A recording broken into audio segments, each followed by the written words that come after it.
Ginamit ko. Kala sila uwi sila Sunday. Tawang pa, nung araw yung malis sila, Martes o Lunes.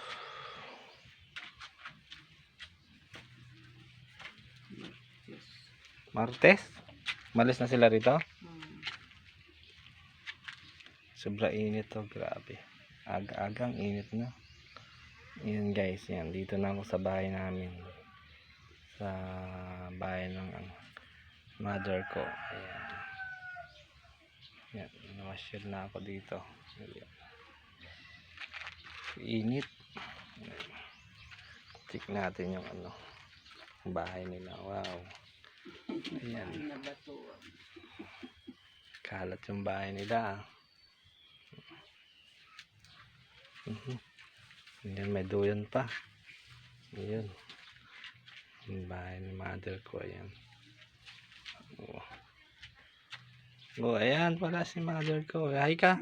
Hello. Hi. Oh, ayan. Munta ako dito kagabi sa inyo. Hindi ko sarap-sarap ng tulog mo. Nagaman ako rito. Ayan yung mother ko. Ayan. Tanda na. Ayan, sobra init to. Grabe. Yung kapatid ko. Ayan. Ito natin doon. Okay guys. Ayan. Mamaya ulit at mainit.